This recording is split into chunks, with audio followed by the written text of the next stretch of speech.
Bismillahirrahmanirrahim. Assalamualaikum warahmatullahi wabarakatuh.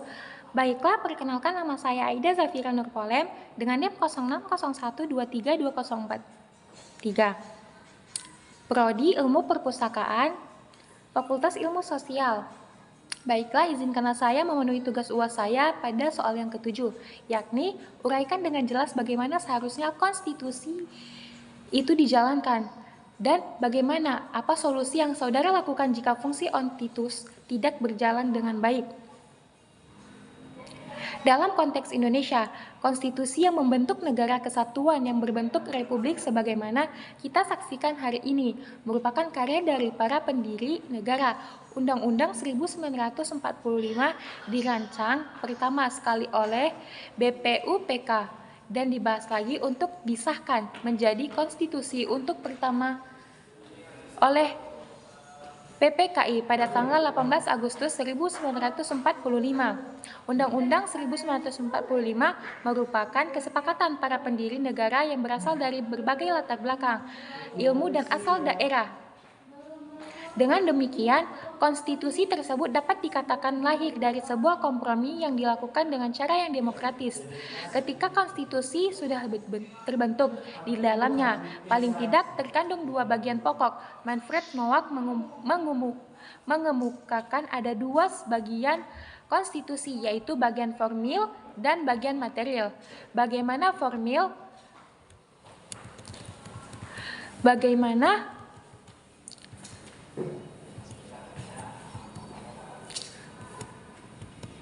Bagaimana formil pada bagian batang tubuh diatur tentang jaminan terhadap hak-hak dasar warga negara dan setiap manusia, bahkan juga dimuat berbagai kewajiban negara untuk melindungi, memajukan, dan menegakkan hak asasi manusia, kewajiban untuk melindungi fakir dan miskin, anak terlantar, kewajiban untuk memajukan kesejahteraan umum melalui pendidikan, dan kewajiban lainnya dalam rangka pencapaian tujuan melindungi segenap bangsa Indonesia untuk memajukan kesejahteraan umum. Selanjutnya, pada konstitusi yang berlaku dalam sebuah negara dinilai ketinggalan, dalam arti terdapat bagian-bagiannya yang tidak dapat lagi relevan dengan perkembangan masyarakat. Konstitusi tersebut terbuka untuk diubah. Hanya saja, para pakar hukum konstitusi, salah satunya K.C. Ware, mencoba untuk mengklarifikasi konstitusi dari aspek cara perubahannya menjadi dua, yaitu konstitusi fleksibel dan konstitusi rigid. Bila tidak diperlukan proses khusus untuk mengamandemennya, maka konstitusi itu disebut konstitusi fleksibel. Namun bila diperlukan proses khusus, maka ia disebut konstitusi rigid.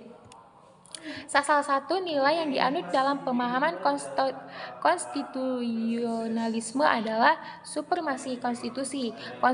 Konstitusilah yang memiliki kedudukan paling tinggi dibanding kekuasaan.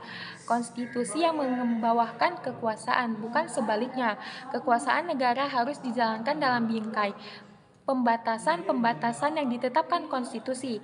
Bagi Indonesia, pembatasan kekuasaan dan penegasan bahwa kekuasaan itu berada dan tunduk pada hukum dimuat dalam Undang-Undang 1945 sebagai konstitusi negara. Baiklah, sekian video saya. Apabila ada kesalahan, mohon dimaafkan. Wabillahi taufiq wal hidayah. Wassalamualaikum warahmatullahi wabarakatuh.